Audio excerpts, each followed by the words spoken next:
자, 정문일집 황철중 대표입니다. 자, 이번 볼 종목은 천보를 볼게요. 천보. 이 종목이 좋으니까 사자, 나쁘니까 팔자. 추천하는 거 아님을 다시 한번 말씀드리고요. 지금 관심 있는 분들을 위해서 위쪽에선 저항이 있는지 아래는 지지가 있는지 체킹 포인트로 보려고 하는 거니까 그냥 가볍게 봐주시기 바랍니다. 지극히 다시 한번 말씀드릴게요. 종목 추천하는 거 아님을 다시 한번 알려드립니다. 자, 한번 보도록 할까요? 제가 이렇게 화면을 좀 띄워볼게요. 당겨볼게요. 이렇게. 데이터 컷을 보게 되면 2019년 언제냐면 2019년 한 2월 달부터 약 2021년 지금 3월이니까 2년 정도 된 것 같아요. 그죠? 이렇게. 왼쪽 위에가 이게 월봉이고요. 그렇죠? 그 다음에 주봉이고요. 그 다음에 여기가 일봉이에요.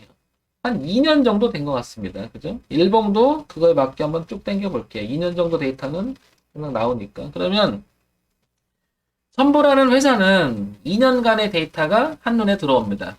자, 그러면 보이는 화면에서는 월봉, 주봉, 일봉 한눈에 들어오죠. 흐름이. 그렇죠. 자, 그러면 먼저 이 종목을 늘 그렇듯이 이렇게 보면 이건 기사가 뭐가 있는지 한번 먼저 보자고요. 이렇게 회사가 뭐가 있는지 첨부 한번 볼게요. 첨부.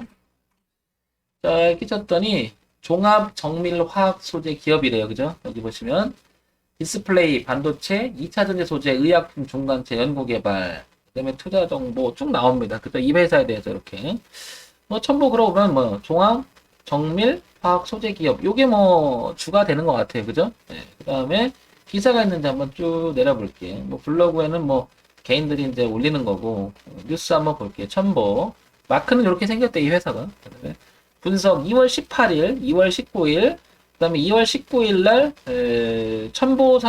첨보에 대해서, 종속회사 중원시술의 주식 2천억 원대 추가 취득, 잘 나가다 좋지, 지금이 매수 기회. 요게 2월 19일, 18일 기점으로 해서 어떤 이 내용이 한번 나온 거예요. 그죠? 첨보가. 그 다음에, 그렇대요. 그냥 한번 보는 거예요. 그 다음에, 여기서 보시면, 여기 종합 시황 뉴스 분석에 보면 여기 전체 뉴스 한번 눌러볼게요. 이렇게 뉴스를 눌러보면 이렇게 나와요. 그죠? 3월 3일 날 첨보 주주총회 소집 결의 나오고 어쩌고 나옵니다. 크게 뭐가 나오는 건 없는 것 같아요. 이렇게 그죠? 크게. 그 다음에 공시 한번 볼게요. 공시. 자, 오늘 3월 3일이죠. 첨보 주주총회 소집 결의인데 요거 한번 볼게요. 왜 했는지. 충청북도 충주에 있는 회사인가 봐요. 그죠? 장소 어쩌고 나오는데 결의사항 종료 소집 결의사항 이렇게 보면 이런 어쩌고저쩌고 나와요. 그 다음에 손익계산차 이 계산 쭉 나오고 한번 보는 겁니다. 이렇게 이따 투자하면서 참고할 만한 사항 어쩌고 나옵니다. 이렇게 어쩌고저쩌고 나옵니다. 크게는 뭐가 없어요. 그죠? 봐도 어쨌든 포인트는 여기서 2월 19일 기점으로 해서 2월 10일이나 19일 기점에서 어떤 일이 주가의 움직임이 어땠는지 한번 보자고요. 그 다음에 흐름이 어땠는지. 그러면 2월 18일부터 19일이니까 2월 어디죠? 여기로 가야 되겠죠. 일본으로 가야 되니까 2월. 여기니까 2월 17일, 18일니까 19일이니까 요쯤 돼요. 보세요. 제가 얘기하는 게 이런 거죠. 여기 기점으로 해서 뭐가 나오고 꺾었어요. 그죠? 그 다음부터 주가는 좀 꺾었죠. 이렇게 보시면. 그죠? 여기. 근데 그게 내용이 나오고 어쩌고 하기 전에 이렇게 약간은 한 3주나 몇 주 걸쳐서 이렇게 흐름의 끝자락이 있었음을 알 수 있습니다. 이렇게. 그죠? 이렇게. 그리고 나서 약간 꺾죠. 전체를 꺾은 건 아니고요. 그리고 이 흐름을 다시 월봉으로 가볼게요. 그러면 이렇게 보면 월봉에서는 이미 지난달에 조금 꺾으면서 음봉이 떨어졌죠. 그리고 이번 달에는 3월 달에는 약간 양봉이 나고 있는 형태고요. 그죠?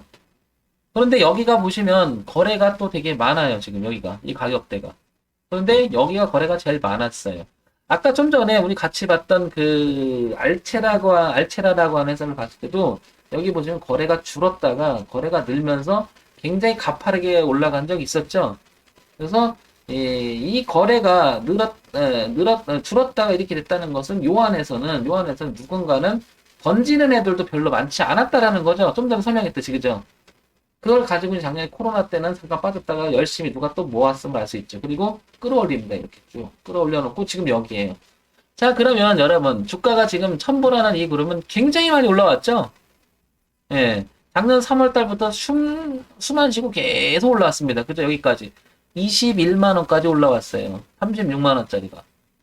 그렇죠? 많이 아닐까? 6배 정도 올라온, 6배, 5배 정도 올라온 거죠? 많이 올라온 거죠. 그죠? 그러면 지금 저 음봉이, 이탈한 저 음봉이 여러분, 추세를 바꾼 거라고 생각하세요, 여러분? 추세를 바꿨다기보다도, 뭐 내용 때문에 꺾었다기보다도, 너무 많이 올라왔으니까 이 실현하고 싶은 생각이 들었을 가능성이 되게 높지 않나요? 그럼 향후 첨보라고 하는 이 회사는 지금 보시면 다시 한번 거래의 기점했던 올렸던 출발선에서 보면 그때부터 주가 올라가죠. 그게 여기에 가격대가 그죠?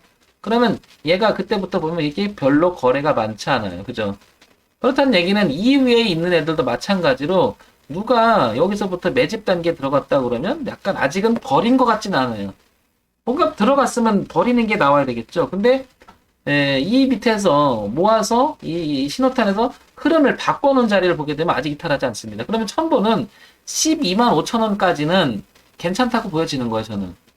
왜냐하면 이 밑으로 들어오게 되면 얘네가 애써서 올려왔다면 여기를 깬다는 것은 다 팔아먹고 나왔을 가능성이 높지 않을까요, 그죠? 근데 이 안에서 돈다는 것은 어떤 내용이냐면 아까 어떤 그 뉴스가 있어서 내용이 있어서 약간 꺾긴 했지만 이탈했다는 생각은 안 드는 거죠. 이탈했다는 생각이. 그런데 일단은 여기서 이걸 내렸다는 것은 거래가 많았잖아요. 그럼 이거를 매물벽이라고 하죠. 우리는 매물 저항 때. 그러니까 얘가 만약에 반등을 해준다 그러면 저는 만약에 갖고 있거나 그러면 여기서는 대응을 해줘야 된다고 생각을 해요. 왜냐면 여기는 한 번에 가기는 어려울 거야. 이 이탈하지 않았다. 수급의 주체 입장에서 봤으니 이탈하지 않았다 하더라도 올리려면 또 하나 뭐가 있어야 돼요? 강력한 모멘텀이 있어야 되잖아요. 이유가 있어야 되고. 근데 주가가 이미 5배 정도 올라와 있는 이 주가를 올리긴 쉽지 않은 거죠. 그럼 어떻게 돼요? 얘가 제가 이 주를 다룬다 해도 약간 내린다 그러면 여기서 다시 올릴 것 같아요. 이렇게 차라리 여기서보다는. 그러면 향후 이 앞으로의 주가의 움직임 황 대표 생각은 약간 처지는 모양이 나오지 않을까 싶어요. 이렇게. 근데 대신 거래가 줄면서 아주 징글만큼 그냥 짜증나는 거 있죠? 산다는 거요, 만다는 거 하면서. 그런 형태가 나올 가능성이 좀 있어 보인다는 거죠. 논리적으로 보면. 그래서 여기는 즉 12만 5천 원은 이 종목을 가지고 있든 관심 있던 어쨌든 중요한 자리가 아닐까 싶어요. 그러니까 만약에 물린다 하더라도 12만 5천 원 선을 지켜준다면 반등 여지는 있겠죠. 그런데 지금 저게 꼭지가 21만 원인데 지금도 얼마냐면 여기 17만 원대 18만 원대 물린 사람 입장에서는 손실이 좀 나 있는 상태가 될 거야 아마. 그렇게 되겠죠. 그러니까 굉장히 걱정할 건 없지만 흐름이 지금 역으로 돌아섰기 때문에 반면에 반등을 해주는 기점에서 여기 저항대는 18만 원 때문에 형성되어 있음을 알 수 있습니다. 그러면 이거는 이렇게 되겠죠. 18만 원과 12만 5천 원 사이에 뭐예요? 파동의 범위를 넓혀오고 있는 거죠. 넓혀오는 거. 그러면 다시 말해서 이 안에서는 거래가 줄면서 거래가 많지 않은 상태에서 줄면서 파동을 치면서 18만 원까지 왔다 갔다 하면서 여기서 멈춰준다면 신규 진입을 노린다면 전 여기서 노릴 것 같아요. 여기서 지지하는 걸 보고 이렇게. 여기는 중간 단계가 되고 여기는 이미 이제 어떻게 돼요? 소폭이지만 매물벽도 출현했다는 거죠. 그러니까 전환이 된 건 아니지만 부담스러운 거죠. 한마디로. 네, 올라가기에도. 왜 많이 올라갔잖아요. 그렇죠? 그러니까 저는 대응을 한다 그러면 지금 상태를 파악한다면 이거는 이렇게 생각을 들어요. 어떻게? 이렇게 얘도 마찬가지로 갇혀있는 형태가 되는 거죠. 이렇게 갇혀있는 형태가 되는 거죠. 이렇게.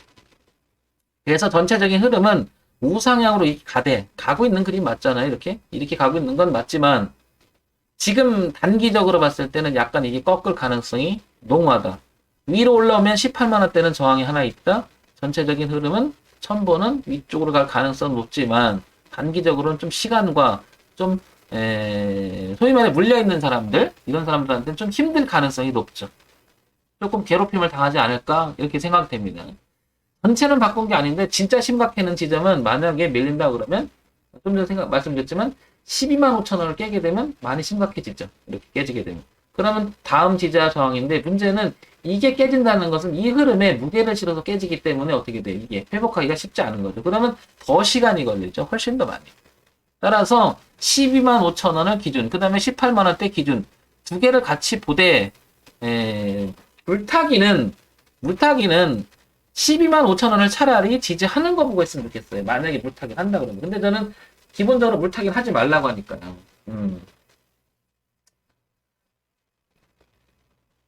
그러니까 이제 10% 정도 물렸다면 손절하기보다는 물타기가 좋을지. 아니 저는 물타기는 권해주지 않아요. 다만 이거에 물타기 개념을 쓰지 마시고 10% 정도는 16,000원 몰렸다는 것은 아마 그 정도 된다 그러면 얼마예요? 16,000원이면 18만 원대 좀 말씀드렸죠? 반등해주면 저는 차라리 빠질 것 같아요. 근데 거기까지 못 올 수 있잖아요. 그렇죠.